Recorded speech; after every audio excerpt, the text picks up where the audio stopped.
at Santa Clara Library. Tonight, we are going to take a trip in time.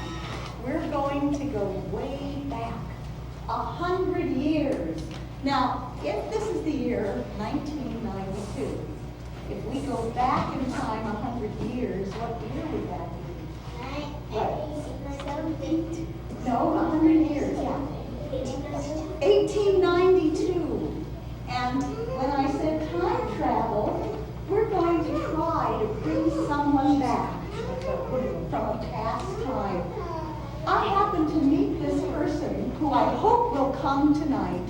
When I was reading a book, it was a diary of a California woman, somebody who came from Missouri all the way to California. And you know, sometimes you read a book, and if the characters are so real that they just come out of the pages. And I couldn't believe it, but I was reading this book, and all of a sudden, this woman appeared before me, and she introduced herself to me. I said, "Who are you?" And she said, "I'm MissSusannah." And I said, "MissSusannah, I don't believe it. You were the girl in the book." And I was so intrigued. I said, "Do you have anything to give me?" And she gave me something very special. This quilt was made by her mother. And she gave it to me so that I could show it to all of you. This is very old. And this is the kind of quilt that the women used to make. And I said, "Well, we're going to have a program at the Santa Clara Library because, you know, our city is celebrating its 140th birthday this year." And I said, "Do you think you could come and see our children and tell them about what your life was like?" And she said, "Well, it's hard for me to travel in time, but perhaps I can do it." And she said, "But I need everybody's help. So I want you to think about somebody from 100 years ago who may be a little old now. And we're going to call her MissSusannah. And let me just see if I can create an effect here. Let me see if I can call her spirit back to us. MissSusannah? MissSusannah, are you anywhere here in this room? Oh, my heavens! Oh, my goodness! Oh, here! Oh, my stars and garters! Oh, this was a terrible thing to do to an old granny of 50 years old. Oh, I can hardly walk. This being tossed and turned about. Oh, it's just too much for me. Miss Jan, it's good to see you. What? I haven't got my spectacles on, but it looks like you have some friends here. I do. My goodness. Well, I brought some of the things you asked me about. Did you? Well, I did. Oh, I just can't tell you what it's like traveling 100 years. It is terrible. You just can't imagine. I don't know if any of us could do that. Well, if you could just be so kind as to help me bring these things. I brought the books, just like you asked. I brought my rag doll, Liza Jane. I got the buffalo fur. I didn't forget. We'll all went together. I got that. I brought the tin types, my family. Oh, and this is real gold, real California gold. Wow. Real gold. We are in for a treat. Well, I don't know, but we'll talk about it anyway. And don't forget the spiders. No, Gotta get all the spiders out. And my irons. Oh. Well, we just take my father's pocket watch. Oh. Wait a minute now. Oh, look at this. Wow. All right. We're all set now. It's fine. That looks good. Well, let me just put my spectacles on here. Maybe we can turn the lights up a little tiny bit so I can. Miss Jan, you must have just had an earthquake here. Otherwise, these poor children wouldn't be out in their underwear. My goodness, looks like they're out here in their bloomers and their pantaloons, and some of them didn't even have a chance to get dressed. Well, just what it looks like to me. Well, in my day, nobody would go out without all of their clothing on underneath. Should be. Oh my goodness, I am embarrassed. I only brought one petticoat. I guess I kept such a rush, I forgot. 3 or 4 petticoats, and then pantaloons under that. But when I look at you all sitting there so comfortable, I think that when I came across country from Missouri, I sure would like to have something like the bloomers that you're wearing there. It's a lot more comfortable than wearing all this, I'll tell you. Well, Miss Jan wanted to hear about what life was like for me. So let me tell you a little bit about it. I was born in 1841, or it might have been 1842 or 1843. Mom wasn't exactly sure. We wrote it down in the family Bible, but when we were crossing the North Platte River, our wagon flooded. Bible went one way, we went the other way, never saw it again. Anyhow, doesn't matter much. Grew up in a farm in Missouri. Wasn't much of a farm, but we had a garden, had our sheep, so we had enough to eat. We sheared the sheep, we made our wool, we wove it into clothes. On the farm, we had me, Mom, Pa, my brother Johnny, my Aunt Minnie, and her dog Samantha. And we were pretty happy. It was a good life. We weren't rich and we weren't poor. We just had enough. But one year, something really strange happened. All of a sudden, we see all these strange-looking vehicles going by our front door. They were wagons. Now, they weren't proper wagons, the kind that you take something to market in. No, sir. They were great big wagons. They had huge wheels. They were just immense. And then they had a big canvas top on them. And first, we only saw a couple of wagons. And then as the spring got on and got into May, we saw hundreds of wagons. And it looked like the whole United States was all going past Missouri, right past our farm. Couldn't figure it out. So I said to Pa, where are all these people going? And Pa showed me a newspaper. And that newspaper was only a couple of months old. You know what that newspaper said? It said that they had discovered gold in California. And President James K. Polk of the United States, said he himself, with his own two eyes, had seen that gold. And he said, and I quote, there is a sufficiency of gold in California, which meant there was plenty of gold in California for everybody. And that's why the whole United States was going out to California to get themselves some of that gold. Well, we read that newspaper, and it told stories. It said, when you see a river in California, it's not like a river in Missouri or a river in Texas. Rivers in California are just flowing with gold. You just see it. And you see a lake in California, and it's not like any lake you've ever seen.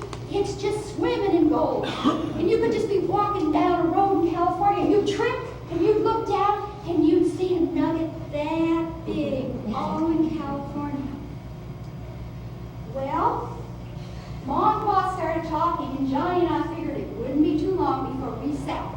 We're getting ready to go out to California ourselves. And all that winter, we read that paper. You know, it told about other things. There were advertisements in that paper. And it told about how if you went out to California, you had to have all kinds of gold digging equipment. And then you had to have a special gold digger's red kerchief to wear around your neck so your neck wouldn't get all sunburned. And you need a special plaid gold digger shirt. But the best thing at all, the best thing that we saw was an advertisement for California gold getting grease. And I'll tell you what that was. It said in the newspaper that you could just take this grease and put a little bit out of the bottle. You kind of put it on yourself, and you rub it on all over your body, you rub it on your face, you rub it on your legs, you rub it on your feet. You got yourself all covered in this grease. And then when you got out to California, you found yourself a hill. Now, of course, you wouldn't want a little no-account hill. You wouldn't want too high hill. You found yourself a medium hill in California. And then you lay down on that hill like a log. And you roll down that hill. You ever roll down the hill like a log? Well, what do you think? When you got to the bottom of the hill, you were just covered in gold. Just like that man, King Midas. Everything was just gold. You were just pure gold. So Johnny said, look, we could roll down one hill, then we could roll down the other side of that hill, then we could roll down all the hills in California, and we'd be rich. So we made up our minds that as soon as we got out to California, we were going to get some of that gold and grease, and we were going to get rich. Well, meantime, there was a lot to do because all winter, Mom and Pa were getting ready to get us out to California. We had to do a lot of cooking, we had to do a lot of baking, we had to do a lot of canning. Pa had to do a lot of fixing around the place, get everything all organized, had to make clothes for the trip, so we had to do a lot of sewing. Finally, the spring came. Pa went and sold the farm, went to St. Joe, Missouri, got us up a wagon, brought us along, and we hooked up with a wagon train. Now, wagon train isn't kind of like a real train. You're not all hitched together. But what it is a whole bunch of people that are going out to California. There were about 60 of us. going out to California. Mostly men, some women, and I was really glad to see that there were some other children with us so that we wouldn't be all alone, Johnny and me. Now, how many of you think that crossing the plains and going out to California in a wagon covered wagon would be fun? How many of you think that? Okay. And how many of you think it wouldn't be a whole lot of fun? All right. Well, I'll tell you, you're both right. When we started out the trip, we had plenty of food, we had plenty of water, people were feeling pretty healthy and pretty sprightly, and it was kind of fun.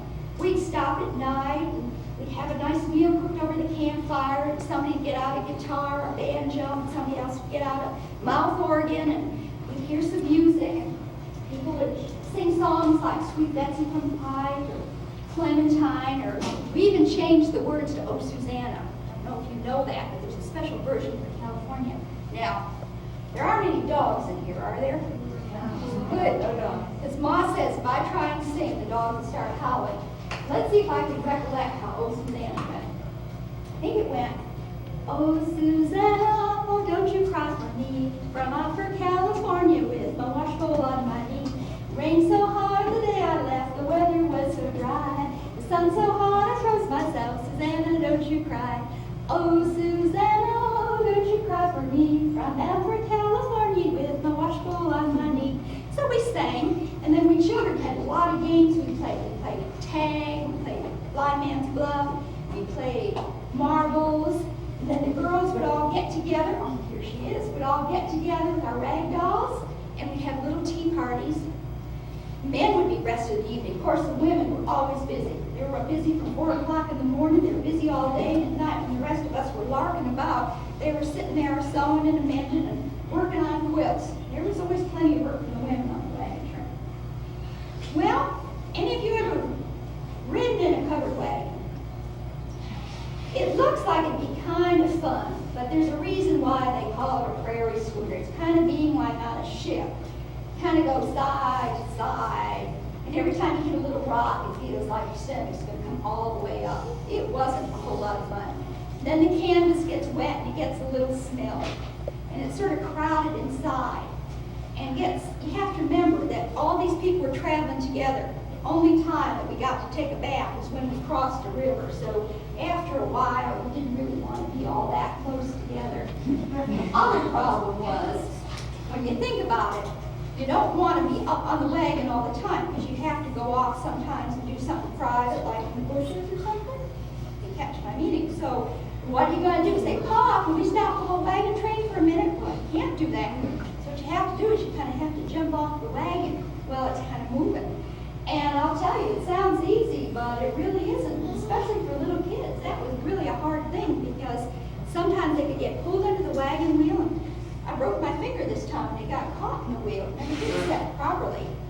However, I have to tell you that we spent precious little time riding in the wagon.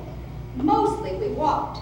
I swear I walked the whole 2,400 miles from Missouri to California. That's because all the children had jobs to do. No playing for us. We had the animals, we had some sheep, we had some horses. We had to keep the herd together because if horses run off, you might never get them again. So we had to do that. We had to walk behind the wagons to make sure all the animals stayed with them. The other thing we had to do is we had to gather buffalo chips. You know what buffalo chips are? Yeah, that's what it is. I guess that's the word you use. When the buffalo sort of does the thing that the buffaloes do, they leave these buffalo chips all over the prairies. And when you run out of bush, when you run out of trees, the only thing you can cook with are buffalo chips. So all the children would walk beside the wagon with these big gunny sacks. Women sometimes gathered them in their apron and just gather up maybe 4 or 5 bushels so you could cook your meals the next day. And that's what we had to do. Well, that's what my mother said at first. She said, I would sooner die. That's what she said, than eat a meal cooked over buffalo dung. But by about the 3rd day, she decided it didn't taste quite as bad as she might have thought it would taste. We saw more than we wanted to of buffalo on this trip, I will tell you. Buffalo, if you've ever seen them, are big, mean, stupid creatures. And sometimes, for no good reason at all, they would just all gather together in a herd and they would stampede. And what would happen is sometimes if there was a wagon in the way, they would run right through that wagon. So we learned to be kind of careful and not get too close to the buffalo. did bring some buffalo hair here. Now, people always ask me where I got this buffalo hair. And if I'm in a fun and joking mood, I'll say, well, you wait till the buffalo's asleep and you kind of cut it off. But that's a joke, because what they do is buffaloes get powerful itches, and they just find something. They kind of rub themselves against it, and the hair comes off, so you can go and gather it up. Ended up eating buffalo, too. Buffalo steaks are wonderful. Buffalo hump and buffalo tongue is just terrible. And don't let anybody tell you buffalo tongue tastes good, because it doesn't. Well, as we kept going on the journey, things kept getting worse and worse and worse, and we kept getting sicker and sicker. We'd come sometimes with some water. We'd think, now we're going to get something to drink. We drink that water, we get real sick. Some people like to die from that water because it made them so sick. We had to watch out for rattlesnakes too, because there were a lot of rattlesnakes out there. That was pretty scary. So we were real careful where we walked. We just kept walking. We kept trying to follow the maps, and somebody said, well, I know a cutoff up here you can take. It's a good cutoff. Sometimes people took those cutoffs. You know what happened? They never made it to California. Because the whole thing about getting to California is you had to get to California before the snows came in the mountains. If you got stuck in the mountains, you could kind of die. We'll talk about this later, okay? This was a real dangerous thing. Now people ask me, well, what about Indians? And I know there have been a lot of stories about Indians, but I can say that we got to meet a lot of Indians, and they were just as nice and helpful. And more than once, they saved our lives by helping us cross a river or something. We sort of developed what we call sign language, because they didn't speak our language and we didn't speak their language. So kind of like the leader saw some Indians out in the distance, he would ride out to them, and then the Indian leader would ride up. And we go like this. That's what our leader would do, and that meant stop, stop. And then if we didn't know who they were, we'd go here, and that meant, who are you? What tribe are you from? And all the tribes had different signs. For example, the Comanche is like a snake. The Cheyenne was cut-arm. And the Sioux were cutthroat. Although I never met any Sioux that I didn't like, so I don't know. They were cutthroat. And the Pawnee, or the wolf, were like that, because it kind of looks like a wolf. And then the Crow were like that. They were the easiest ones to know. So once you knew who the Indian tribes were, you could sort of work with them a little better. We used to do all kinds of trading. Well, Ma was working on a quilt, not as big as this. Ma was expecting maybe there was going to be a little addition to our family, so she was making a little baby quilt. And one time when we were stopped, some Indians came into the camp. And one of the women came over to Ma, and she made motions, and she said, like, she'd want that quilt. And Ma thought, well, might as well give it to her. So she gave her the quilt, and the woman came back and gave her this. You ever seen this? Well, we didn't know what these were either, but one of the men in our wagon train had worked with Indians, and he said, this is something really, really special. It's called a dream catcher. And the Indian lady noticed that Ma was kind of big with child. And what you do is you hang this above the bed of the baby. Now what does this look like to you? Spider web, right. That's exactly what it looks like. So what happens is that all the bad dreams trapped right there. And all the good dreams have to go through here. And these are sort of to bring luck to the baby. So this is made from the willow tree. This is some sinew, and these are special beads. So you hang this above the baby's cradle. Well, I'm kind of ashamed to admit this, but I got a little bit jealous. And I think they saw that. So they came back, and they brought a bigger one for me. This was made by somebody named Laughing Cloud. He made a different kind of one for me. And each Indian had his own way of making, or her own way of making the dream catcher. This little bit here says that this Indian had traveled a long way from his tribe. So these are called dream catchers. We kept those dream catchers all the time. And they really worked. I don't think I had a bad dream since I was given them. Well, I'd like to tell you that things got better, but things just kept getting worse and worse and worse. We were running out of food. We thought we'd have enough food, but we didn't. We thought we were starting to run out of food. And then we hit the desert. 40 miles of desert we had to cross. We never had hot like that in Missouri. We never imagined in our wildest imagination that anything could be as terrible. We had to start unloading the wagon. And all the things that we had brought, we had to get rid of.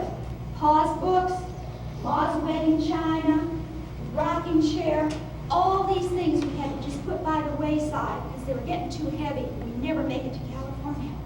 Then after we got through the desert, we had to go over the mountains, and that was hard. We kept going.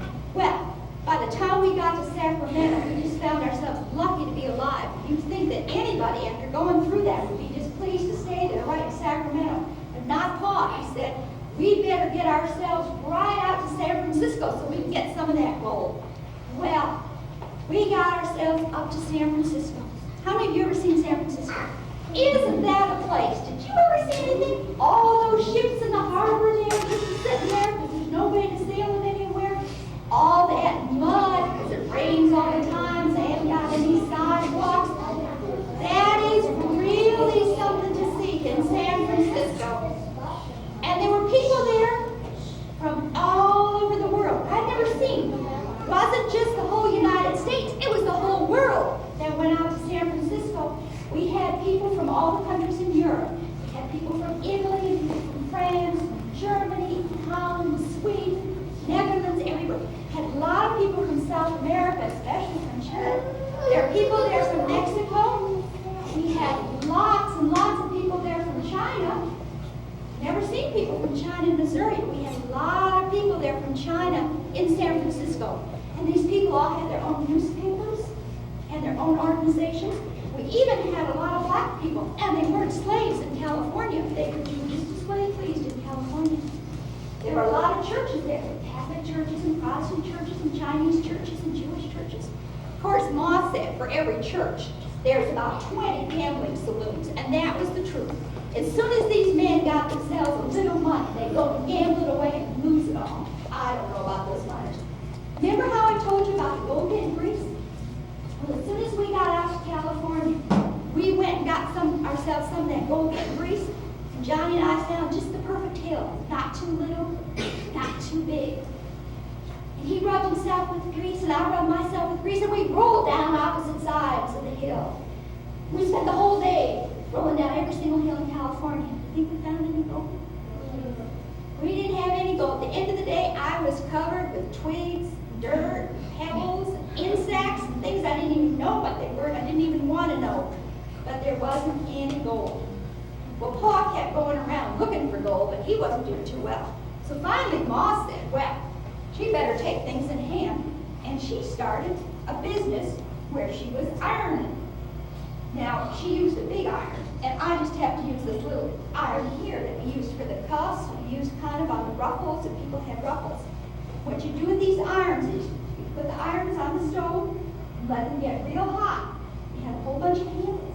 Then you go and you put this on the hot iron, and you just iron as nice as you please. And you'll notice this is a really modern one because it has a wooden handle. Before they had metal handles, and you'd burn your hand. So Ma had herself a little business there, just ironing and taking in washing and doing shirts. You never knew what you were going to see in San Francisco. I remember one day I was out walking, delivering some shirts for Ma, and somebody behind me yelled, "Watch out for the bear!" And I thought, all right, I'm just a little girl from Missouri, but I know there's no such thing as bears in San Francisco. So I kept walking. Somebody said, "There's a bear behind you." So I looked behind me, and I saw the biggest, meanest, ugliest bear. That bear must have been about 10 feet tall. And it had claws, and it had fangs, and it was dribbling, and it was ready to grab me. And I wanted to run. I really and truly wanted to run. Everyone knows I wanted to run, and I just couldn't. Finally, somebody just snatched me away, and that bear just lunged. And what happened is some fool miner went and found a bear up in the mountains and brought it back into town and tied it to a wagon. But he made the rope so long, well, it was from here to here, could have gotten anybody. Well, I didn't have that good a time in San Francisco, I'll tell you. So finally, Pa says, well, I don't think there's any gold in San Francisco. We are just not going to find it here. So Pa took us up to the mining camps. He was always here, and there's a gold strike 2 miles from here. There's a gold strike 5 miles north. Go to the west a little bit, and everywhere we heard there's a big gold strike. Well, mining camps aren't bad, but they're not too great either. Mostly we just lived in tents or what they call canvas houses. remember one night particularly, Paul was real tired and he came home and he came out and he laid down right next to the tent. He woke up in the morning, he thought there was something wrong. He sort of felt the side of his head. He felt like his cap was gone. Then he felt his hair was gone. There was an old mule right near Paul, and it had just taken a liking to his hair and his cap. Well, after that, Paul remembered to sleep inside. He kept looking for gold. He found a little bit, I will say that. This is real California gold. This comes out of a river. You come up later and you can look at it. But this isn't worth a whole lot. He never found a whole lot. Mostly, what he found, what we call fool's gold. You'd be walking along, you'd see something shiny there, and you'd think, I am going to be so rich, I'm going to have all the gold in the world. You pick it up, and you take it down to the assay office, and they'd say, that's not worth anything. So mostly we found fool's gold in California. And again, it was Ma that stepped in and started making money. One night, she was baking biscuit outside the tent, and this miner comes up to her and says, lady, I'll give you $5 for that biscuit. Well, Ma thought he was fooling. And he said, lady, I'll give you $10 for that biscuit. I ain't had food cooked by a woman in 2 years. So Ma sold him the biscuit for $10 and right away went right into business, baking biscuit, making pies. And then she'd run a whole little restaurant there. She'd boil up some potatoes, and she'd boil up some meat, she'd serve it up on a slab, and the miners were paying an ounce of gold a week to get all that. So Ma was the one who was really kind of helping out. Paul would find gold, but not too much. Seems like there used to be gold in the rivers, but in about 2 years, all that gold in the river was all gone. There wasn't any more. Hard to find gold. Well, not all the women who were up in the mining camps were the kindly women like my Ma and her friends. They weren't baking and washing. They were actress women and dancer women who came to town to the mining camps. I saw one of them called Lola Montez. You ever hear of Lola Montez? She was a real famous dancer from Spain. And she did something with spiders. And called it the spider dance. I don't know. I saw it once and I thought it was the silliest thing I'd ever seen in my life. But the miners would come from hundreds of miles around to see Lola Montez. Let me see if I can sort of tell you and show you what it looked like. I don't know. She'd put them in her bloomers too. I don't know how to do that. And she'd start kind of dancing like this and going like this and going all around. And then the spiders would come and find her. And she'd go, arañas, arañas, ay, ay, ay, ay, ay. And she'd be stepping out of it. And the miners would get so excited they'd start throwing gold at her. Well, any fool could see that these were just dumb old dead pretend spiders. But the miners thought she was wonderful. You know, she could make 1,000 bags of gold, 1,000 ounces. The miners just went crazy when they saw her bloomers and were stomping on those spiders. I mean, I'd have stomped on the spiders for nothing. I don't know. Silly fool miners. There were all kinds of fool miners. Well, finally, Paul got tired and he said, you know, I have heard there is gold in Nevada City. Well, for once, Pa had it right. There was gold in Nevada City, no question. Millions of dollars worth of gold. Problem was that some of it was a mile beneath the ground. So it wasn't anything you could get out there with your little old pickaxe and dig out of the ground. No, sir. What they did is they had this big operation with hundreds of men all working for the big mining company. What they did is they drilled something called a shaft. They went out and down like that, almost a mile beneath the ground.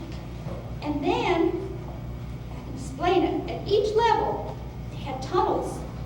So that coming off the shaft, and the men would go, and they'd go down these little itty bitty carts, and they'd get off at level 1, and level 2, and level 3, and level 4, and they'd go all the way down to maybe a mile beneath the earth. And they'd work all day, digging in the walls, loading up ore. Well, Pa got really sick of that after a while. And he decided, since mules had taken such a liking to him, he'd rather work with the mules. Do you know that there were some mules that spent their whole life just living beneath the ground? That's true. They worked in the mines. They'd be in the tunnels, and they'd load up the ore, and they'd take it over there to the shaft so they could bring it back up to the surface. Well, one day, Pa was bending over, right like this, to tie up his shoelace. And the mule saw Pa's backside and decided it looked like a tasty dessert, so he just took a big old chomp out of Pa's backside. Well, lucky thing Pa had his can of chewing tobacco there, so he wasn't hurt. But he said, I've had enough of this. We've been out in California. We have moved all around. We have seen the sights. We are going to do something else. It's time to get out of here. Pa said, we're going back to farming. That's what's good in California. He said, I heard about a nice town called Santa Clara, and that's where I think we should go. There's good land down there, and there's good people. We had to take a stagecoach. Any of you ridden in a stagecoach? We had to take a stagecoach to get down to Santa Clara. The stagecoach went from Oakland all the way down to San Jose. You could go 8.5 hours it only took you to get down there. And those stagecoaches went over to the coast, over to Half Moon Bay. It was all over the Gold Country. Well, I was really lucky when I took my stagecoach ride because I got a ride with one-eyed Charlie Parkhurst. You all heard about Charlie Parkhurst? Well, Charlie wasn't always one-eyed, of course. Charlie had a little accident with a horse down around Redwood City and ended up with one eye. Let me tell you about Charlie. Charlie was about my height, great big chest, little legs, kind of small hands and feet, but a tough person. They tell a story about Charlie. Charlie was working up in the Gold Country there, working up north. It had been raining. You know how it can rain in California? It can just rain terrible for days and days and days. He was up near the Tuolumne River, and that river was getting real ready to flood its banks. And anybody who looked at that river could tell, too, because it was just kind of licking right at the banks. Well, Charlie's agent said, Charlie, we got a passenger here. We got a strong box of gold to be delivered. But you know, I don't think this is a night that you should go out on. Charlie looked at the passenger, and he looked at the strong box, looked at the rain, and he said, I can do it. The passenger said, Mr. Parkhurst, no problem. I don't mind waiting a day or 2 days or 3 or a week even. I'm in no hurry. Charlie said, no, you come on with me. So they got in the stage together, and Charlie set off. And all of a sudden, Charlie could go, whoa! He had to pull back on the horses. There was a man standing right in front of him. And that man was standing in front of a bridge and said, you can't go, you can't go. That bridge is going to go any minute. You just can't go anymore.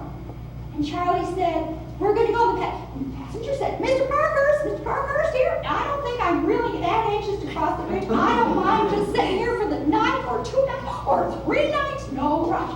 And Charlie said, out of my way. And he went, giddy! And those horses just hit the bridge.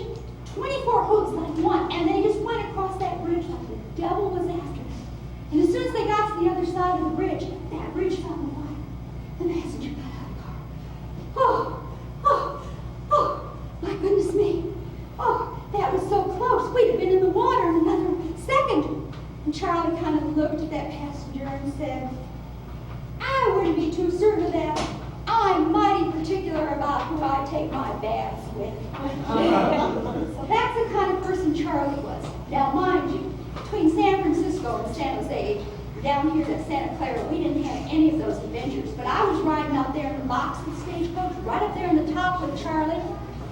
And Charlie said, little lady, that's what he called me. He said, little lady, this is going to be my last trip. I'm getting really tired. And there's no place in this world for an old, used-out stagecoach driver. And sure enough, that was Charlie Parker's last trip. Well, Charlie went and bought himself a little farm down there near Watsonville. Watsonville, that's where it was, down near Watsonville. And he had kind of a garden, and he sold his fruits and vegetables, and he had a nice little life. He had friends, and they'd come in, they'd play cards. And it was good. One night his friends came by. Old Charlie had just gone to heaven and gotten real old, and that was it. Well, I don't know how it is now, but my day, when somebody goes like that, we just kind of get them all ready, and the men come in and get them all dressed up, and the women come and fix the food. So the women were in the kitchen fixing the food, and the men were in the bedroom. Well, the men weren't in the bedroom but about a minute, and all of a sudden they came out with this real funny expression on their face. And they said, you better go in. Well, the women didn't. We're not going in the bedroom with this man. And the men, better get in there. Oh, better get in there. So we went in, and you know what? Charlie Parkhurst was a woman. The best stagecoach driver in the whole state of California turned out to be a woman. And you know what the best part of the story is? Charlie voted in the election of 1868. Charlie voted. So Charlie was the first woman to vote in California. Well, I hope women have got a vote by now, Miss Jan. Yes, I'm happy to tell you that we finally did get the vote. Long time coming, I will tell you. But old Charlie made history there. Anyway, we found ourselves in Santa Clara.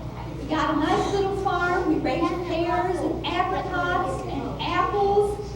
Got to know a lot of nice people, including the Pomeroy family. Really nice people, just lovely. Yeah, I have to tell you, Pomeroy, you don't know this, but there's a school not far from here, and there's a street named after. Do you think that's the same Pomeroy? Isn't that something? Well, it couldn't have been named for nicer people. Well, I'll tell you, Miss Jan, I could go on for another hour, but I'm feeling as though I'm going to need a little drink of that water here. I just can't recollect anything now. As I said, all this time travel is pretty hard for a person. I know it. I tell you, we are so thrilled, MissSusannah, that you came today to make our special event so wonderful and rich, because you told us a lot of things. I know My pleasure. I know your pleasure. And would you like to sit down? I really, truly would, yes. And I know that all of us have enjoyed hearing about MissSusannah's experiences, and I think we should show her a nice Santa Clara welcome.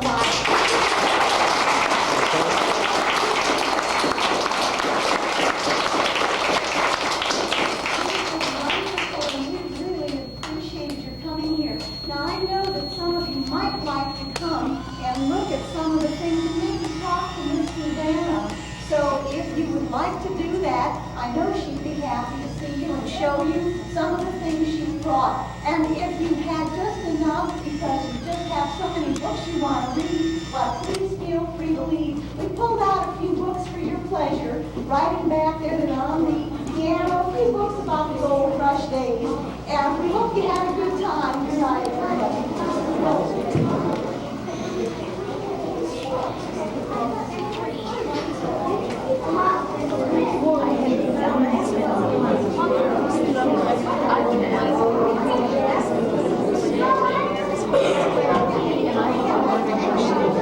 They call fool's gold. Just fool's gold. Not worth spit. Nothing at all. No, this is the fool's gold. This is just fool's gold. Not worth anything at all. But it glitters real pretty and people like to look at it when you see it. Let's see. I think you're going to be in there. What's this little tiny thing? You do? It's kind of nice to have the real gold, isn't it? Hang on to it. Might be a gallery or something. These are tintypes. We do these photographs on tin, and they're tintypes. This is my Aunt Minnie and her dog Samantha, and this is my Pa's sisters.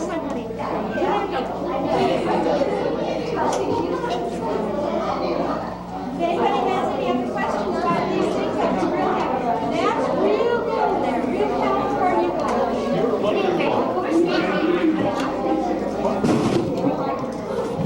Real California That's gold. real California gold. Yes, sir. Yeah. That's a school book, and that school book, that's what we use in our schools. I had a chance to teach school books. This is a school book that we use. We use one book for all sections. Look at it. Better be careful you don't walk away with that, so it's valuable. Really a character. Just tough and really solid. Really. She could do anything. Really do it.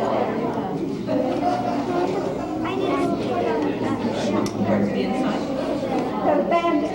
Sugar Bowl is the bandit. And Charlie ended up having Sugar Bowl, right? That's right. I remember reading that. Does that look like gold to you?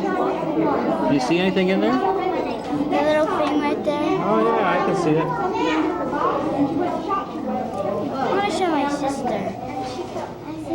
Becky. She was tough. She was a real tough person. No problem about that. She managed real well. But that's fool's gold. That's just, you see that in the ground and you think you're going to have gold or silver and you look at it and it's just not worth anything at all. That's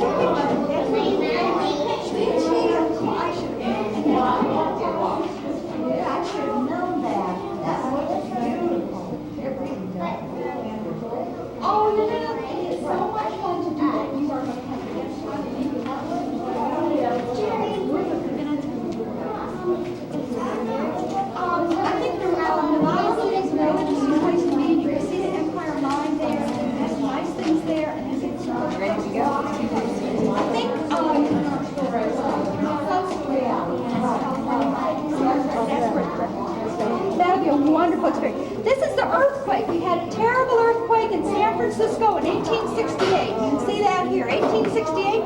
And these are pictures of the earthquake in San Francisco in 1868. What magnitude do they even know what it was? Oh, there wasn't any way of measuring it. No, just, you can kind of see what the damage that was done. Scared people that like the spiders.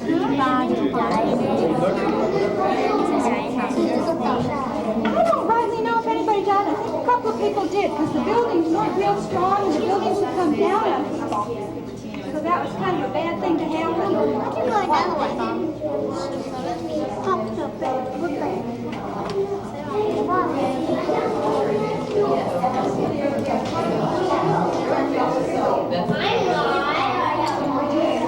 That's right.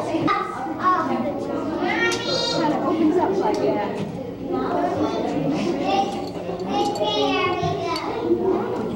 These take the battery. Those are the dream catchers. That's right. They're made by the Sioux Indians mostly. The Dakota Sioux Indians make those.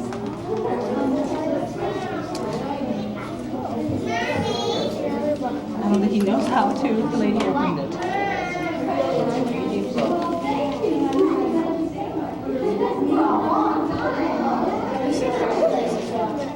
He wants to know how to open it.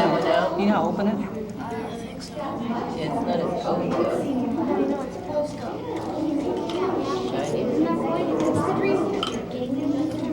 I think she twists something.